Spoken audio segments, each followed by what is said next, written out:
So it's been a while, guys. I wanted to give an update on everything that's happened the past few months, and mainly about the car. Obviously, we as of the last video, we took the car up to AMS in Westchester, which actually rebranded as Dynamic Raceworks. And I think that's because there's a few other businesses with that name, and he's starting to get pretty big. So it was a good move. And so we took the car up. There's always going to be some unforeseen things that need done, just small things. We had some changes to the exhaust, some restrictions that were found in there, and just different things. Nothing crazy. Everything went very smooth. And, I was actually very impressed with communication. Everything was great. Adam does a great job. I think he runs a great business. And ultimately, he called me and let me know the car made 850 horsepower at the wheels. And I think it was like 854, maybe a little bit more. That was on 93 octane. And when I brought the car to him, I was running E85. So the reason for this is nothing, no fault of his at all. The LT motors are direct injection, and it's the worst thing in the world when it comes to building power.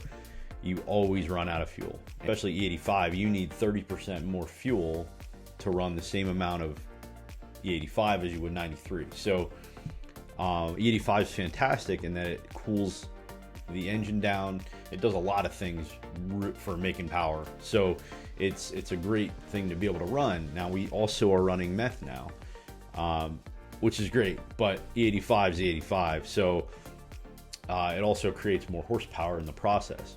And obviously, most people don't want to mix or have to mix, to get 50% or 40% or 60% E85. It's nice to just be able to pull up to the pump and go.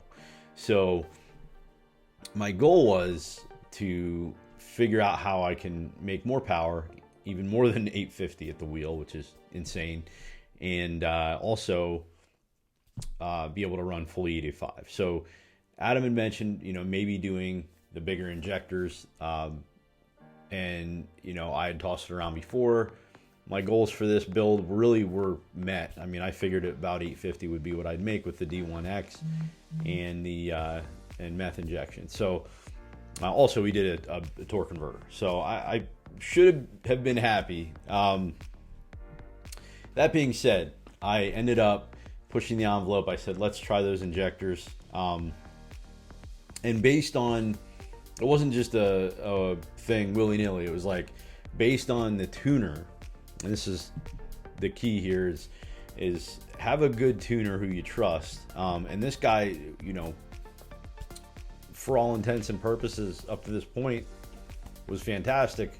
I know he knows his stuff. I just don't think he paid attention in this instance very well. And according to the tuner, the thing that was lacking in this scan, or that needed more headroom, was the injectors. He said the high pressure fuel pump was good. So we went forward, and I got the injectors, had them throw, well, actually they had them up there, had them throw the injectors in, brought it to the tuner. The goal was, because the tuner said, yeah, you could run full 85, you should make 975 to the wheels, no problem. Well, it's silly to say I'm disappointed, but the car hit 906. And again, I have to keep this in perspective, because to have a car that's a 1,000 horsepower car, like to hit 906 horsepower at the wheels is insane with anything. I don't care what it is. So I'm not disappointed by any stretch. I mean, that's freaking awesome. This is basically a daily driver, and to be able to hit almost 1,000 horsepower at the wheel is rare air. That's really cool. So I was a little disappointed, and the reason is I now have to mix, so I have to go about 50% E. So I can't do full 85. The next step for the car eventually is port injection, where we can just immediately just basically hit 12 or 1,300 horsepower. We can just crank it up, and that's awesome. But obviously at that point you now run into the chain of things that break. Next is going to be the transmission. So, there's, and, possibly rear end, drive shaft. There's all kinds of things there that I should probably be looking at. Suspension. I have a tire, but it's 17-inch tires. That can be enough. I don't know. Might have to go to 15 and smaller brakes. So there's always something that you have to think about. And so I just wanted to give an update, because I know a lot of you have been asking me and following this. And so I wanted to give a clear update and kind of give, a lot of things have changed. I've lost 45 pounds and gained a bunch of muscle since the last video, and all natural, I promise. I just found I've known for a long time now a fantastic trainer who owns a gym. Shout out to Ryan Troutman in the Fitness Factory. He's amazing. He got me on a meal plan and a workout regimen, and it's phenomenal. So I feel fantastic. I just turned 42 March 1st, and I do not feel 42, man. I feel like I'm in my 20s again. So if you're thinking about getting in shape, man, I've been there, and it's like an everyday struggle, and you feel bad for not doing it, and the longer you don't do it, the worse you feel. I promise you, just get in the gym and start doing something. You will not regret it. So shout out again to Ryan and all the people that have supported me on this crazy journey. It's really been my focus over the winter, guys. I started in November, and it's been phenomenal. So that being said, I mean, the car, I really miss it. We're going up to get it Friday, and I can't wait. Can't wait to drive it. Can't wait to feel what that feels like. When I dropped that car off, it was 753 at the wheels, and that was in Texas. I don't know the differences there with the dyno. I don't know, G-Force is a very reputable place, but I don't know what it's like as far as compared to here. So, and I know that the dyno that Adam's tuner at Dynamic Raceworks, I know it reads a little bit low compared to certain large YouTube channels that you guys have all probably seen if you're following this channel, well, you probably know what I'm talking about. Their dyno reads high, and it just does. A lot of the builds that hit 1,000 horsepower are probably hitting closer to high 8s, low 9s, and a lot of other places. But it is what it is. I get it. You want the YouTube views.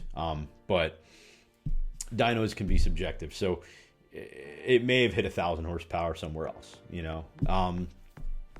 Again, super happy with Adam. Just, wanted to clear that up and shout that out. But definitely disappointed in myself for making that decision, because I think realistically we would have been okay with 850. I mean, I gained 50, almost 60 horsepower at the wheel. So it's still a win. I mean, that's still a decent amount of power. Actually, I don't regret it that much, because I could always run 93. So I would have been right back to where I was. So this kind of just gave me the headroom to be able to run some 80. But that being said, the next video is going to be of the car, of the drive up, getting the car. I'm going to try to put together a really good video for that and kind of go all out. I should bring my 3D camera and actually mount that up and bring it home with it.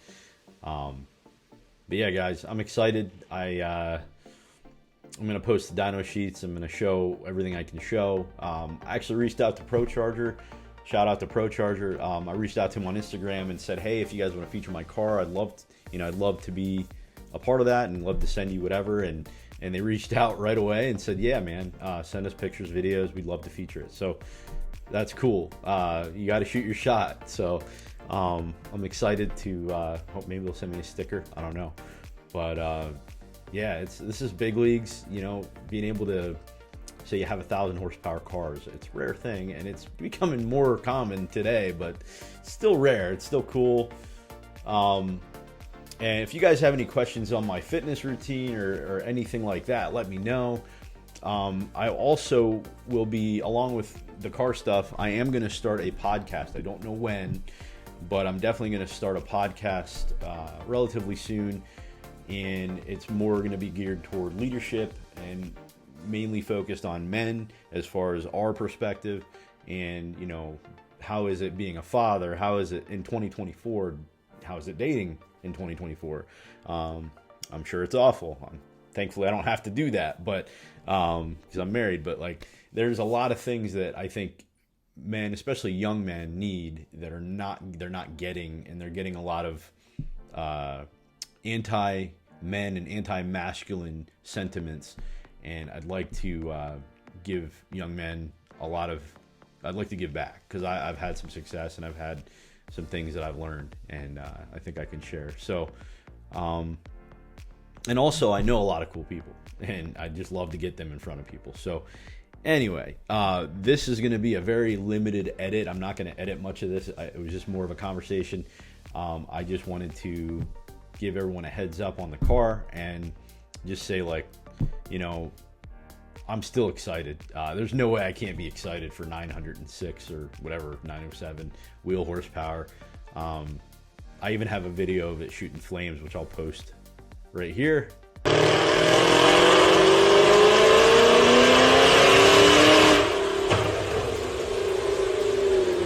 I'm really excited, and I will come back at you guys when I get the car Friday and give you some good footage that you guys deserve and is long overdue. Thanks a lot.